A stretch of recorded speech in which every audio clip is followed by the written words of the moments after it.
Mr. Speaker, sir, I thank members for the support and thoughtful feedback on the bill. The SFA will focus on food safety and food security. These are mutually reinforcing objectives. Food safety is a prerequisite for resilient food supply and key to developing a thriving agri-food industry. Allow me to outline SFA's priorities in these two areas and address some of the specific comments. I will start with food security. Mr. Ong Teng Koon referred to recent potential disruptions in our egg and seafood imports and asked how SFA can better handle such incidents without causing alarm. The answer is that SFA will ensure our food security by developing and enhancing our 3 national strategies to obtain food. We call these our 3 food baskets. First, SFA will build on the existing work by AVA to diversify import sources. AVA has already expanded our import sources from 140 countries in 2004 to around 180 countries today. We take for granted apples from Poland, bananas from Ecuador, and mandarin oranges from China in our supermarkets. These are, in fact, the fruits of a deliberate strategy to diversify our food sources. Imports will remain our largest food basket for the foreseeable future. SFA, in partnership with relevant government agencies like MFA and ESG, will continue to diversify our food sources, as Engineer Dr. MEWR, Mr. MEWR, and Mr. Saktiandi Supaat have suggested. This includes working with importers to organize overseas sourcing trips and business matching sessions, as well as increasing the number of farms across different countries which can export to Singapore. In fact, our officers were accrediting farms in Thailand over the Lunar New Year break, while many of us Singaporeans were taking a break and enjoying food with our families. I would like to express my appreciation to officers who have worked hard over the years to strengthen our food security and safeguard our national security. Our food importers are also a keynote in the supply chain, and we must ensure that they are prepared to withstand potential shocks from climate change and geopolitical developments. As highlighted by Mr. Muhammad Irshad, SFA will introduce requirements for importers of key food items to adopt plans to mitigate any supply disruptions. As Mr. Ong Teng Koon have highlighted, food security is fundamental to national security. In the long run, securing our food supply is also the primary way to mitigate price volatility and spikes. This is a focus of SFA, which will continue to contribute to whole-of-government efforts to provide affordable food accessible to all Singaporeans, as highlighted by Associate Professor Daniel Goh. Second, SFA will intensify efforts to grow an agri-food ecosystem in Singapore, as suggested by Mr. Muhammad Irshad and Mr. Melvin Yong, thereby reducing our dependence on imports. This requires close coordination between SFA and other government agencies in domains such as land planning, industrial development, and financing, and skills training.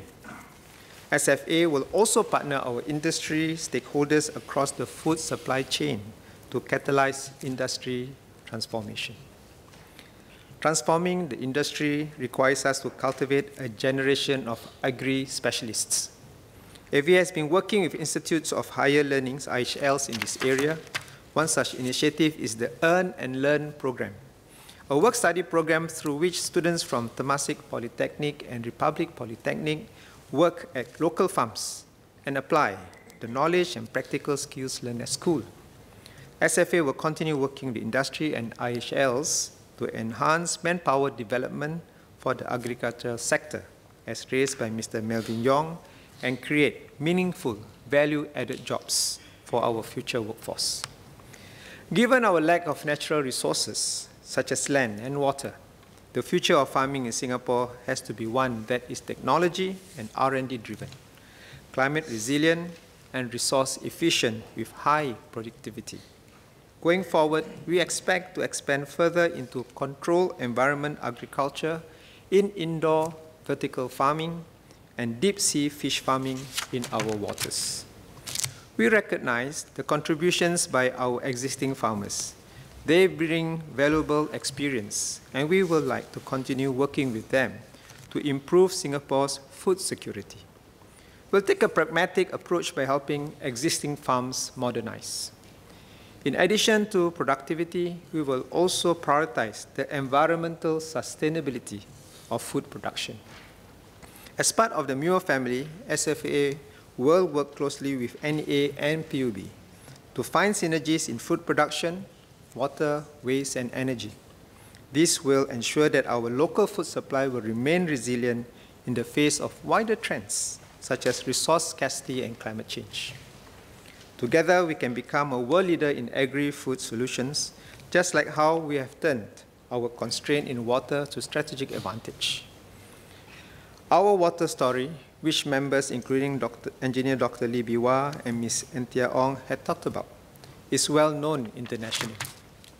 SFA will work together across the government and with industry and other stakeholders, including fellow Singaporeans, to write the Singapore food story. Third, SFA will continue supporting our companies to expand and grow overseas. These overseas-based Singapore companies will be able to overcome land constraints and even manpower constraints and access new and bigger overseas markets. This allows them to bring down costs through economies of scale and reduce the price of exports to Singapore. Ms. Henry Craig has also rightly identified this as an area of tremendous economic opportunity for our local companies, especially if our companies develop expertise in highly sought-after farming technology, resource-efficient, high-yield, and climate-resilient. Barramundi Asia, which aspires to produce the fish equivalent of Kobe beef, has expanded to Brunei, where it's developing a 6,600-hectare fish farm to export an estimated 40,000 tons of fish back to Singapore. I hope to see more of our local farms succeeding in overseas markets. Our three food baskets are what I call supply-side strategies. However, the demand side of the equation is equally important. SFA will continue to prioritize public education and outreach to complement the three food baskets as mentioned by Mr. Muhammad Irshad.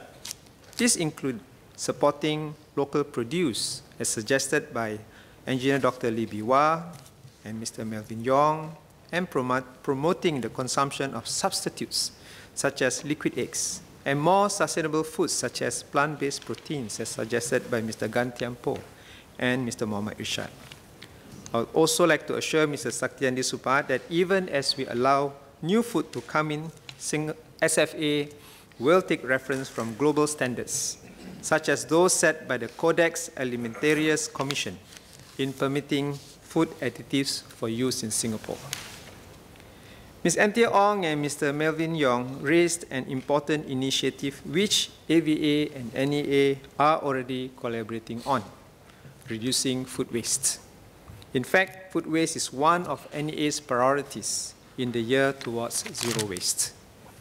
My ministry recognizes that government regulations may promote the reduction of food waste, and will look further into it with our partners, taking into consideration other factors such as food safety and business costs. I urge Ms. Ong and Mr. Yong and other members to continue supporting community efforts to redistribute food better so that there is no hunger even among our needy, and in the process, reduce food waste.